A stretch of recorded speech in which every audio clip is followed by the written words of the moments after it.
নমস্কার বন্ধুরা, আশা করি আপনারা সবাই খুব ভালো আছেন। কাল চৈত্র সংক্রান্তি মানে চৈত্র মাসের শেষ দিন, আর তার পরের দিন হলো পয়লা বৈশাখ। আপনাদের সবাইকে জানাই শুভ নববর্ষের আন্তরিক প্রীতি ও শুভেচ্ছা। আর আশা করছি আপনারা সবাই ভালো থাকবেন, সুস্থ থাকবেন। আজ আমি যে রেসিপিটা শেয়ার করছি সেটা হলো চৈত্র সংক্রান্তির দিন যে পাঁচন আমরা রান্না করি সেই রেসিপিটাই আজকে আপনাদের সাথে শেয়ার করব। পাঁচন মানে এই নয় যে 5 রকমের সবজি। পাঁচন রান্নাতে আপনারা সব রকম সবজি দিয়ে দিতে পারেন, তবে এই রান্নায় যেটা অবশ্যই লাগে সেটা হলো শিমের বীজ।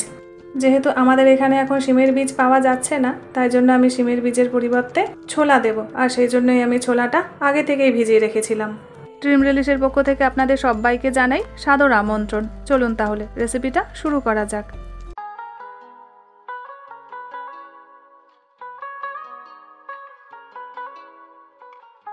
পাঁচন রান্না করার জন্য প্রথমে একটা ভাজা মশলা বানিয়ে নেব। আর ভাজা মশলা বানানোর জন্য এখানে একটা ফ্রাইং প্যানের মধ্যে দিয়ে দিলাম কয়েকটা শুকনো লঙ্কা, তেজপাতা, 1 চামচ গোটা জিরে, 2 চামচ গোটা ধনে আর 1/2 চামচ মৌরি। এবার গ্যাসের ফ্লেমটা একদম লোতে রেখে এই মশলাগুলো 1 থেকে 1.5 মিনিট ভেজে একটা পাত্রের মধ্যে নামিয়ে রাখবো। আর তারপরে ঠান্ডা হয়ে গেলে এই মশলাটা গুঁড়ো করে নেব।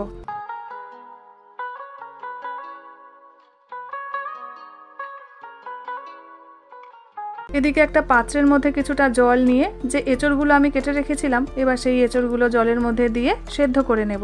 আর যখন এঁচড়টা সেদ্ধ করব সেই সময়ই দিয়ে দেব নুন আর হলুদ।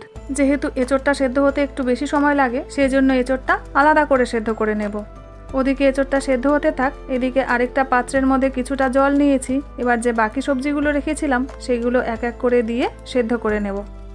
যে সবজিটা সেদ্ধ হতে একটু বেশি সময় লাগে প্রথমে সেই সবজিগুলো দিয়ে দেব। আলু, মিষ্টি আলু, থোড় আর কুমড়ো।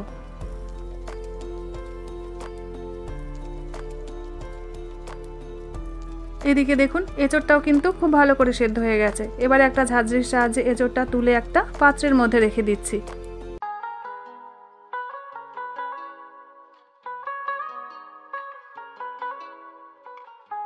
যে পাত্রের মধ্যে কুমড়ো আলু সেদ্ধ করতে দিয়েছিলাম সেটাও কিন্তু এতক্ষণে অনেকটাই সেদ্ধ হয়ে গেছে। এবারে বাকি যে সবজিগুলো আছে সেগুলো এক এক করে এর মধ্যে দিয়ে দেব।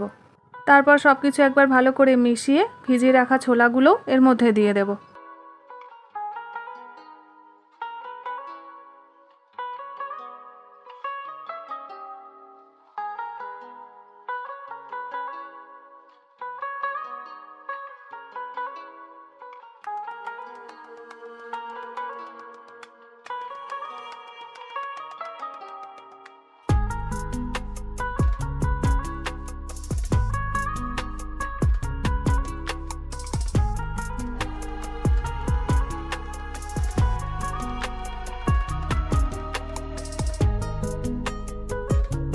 প্রায় 10 থেকে 15 মিনিট সেদ্ধ করার পর এই দেখুন এখন সবজিগুলো কিন্তু পুরো সেদ্ধ হয়ে গেছে।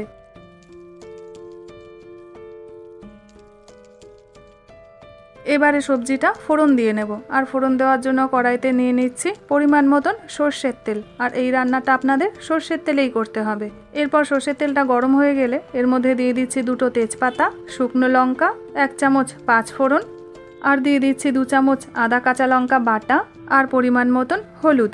তারপরে মশলাটাকে খুব ভালো করে কষিয়ে নেব।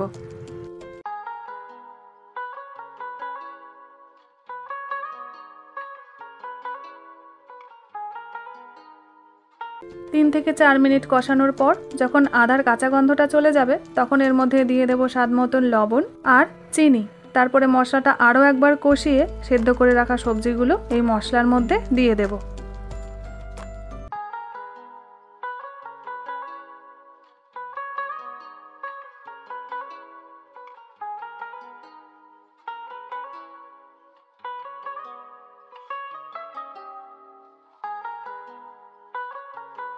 সমস্ত সবজি যখন দেওয়া হয়ে যাবে তখন যে এঁচড়টা সেদ্ধ করে রেখেছিলাম সেই এঁচড়টাও দিয়ে দেব। আর তারপরে সব কিছু খুব ভালো করে মশলার সাথে মিশিয়ে নেব।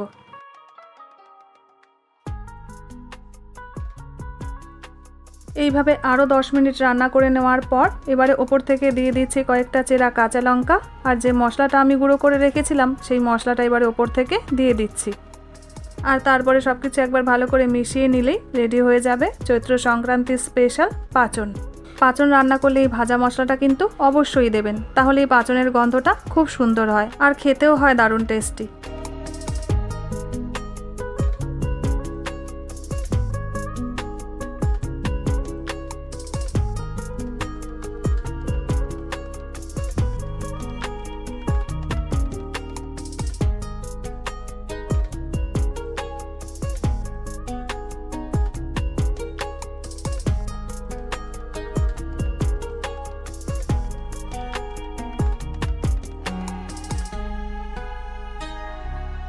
তাহলে বন্ধুরা, এই পাঁচনের রেসিপি আপনাদের কেমন লাগলো কমেন্ট সেকশানে আমাকে জানাতে কিন্তু ভুলবেন না। ভিডিওটা যদি ভালো লেগে থাকে লাইক শেয়ার সাবস্ক্রাইবের অনুরোধ রইল। আবার দেখা হচ্ছে আপনাদের সাথে একটা নতুন এপিসোডে নতুন একটা রেসিপি নিয়ে।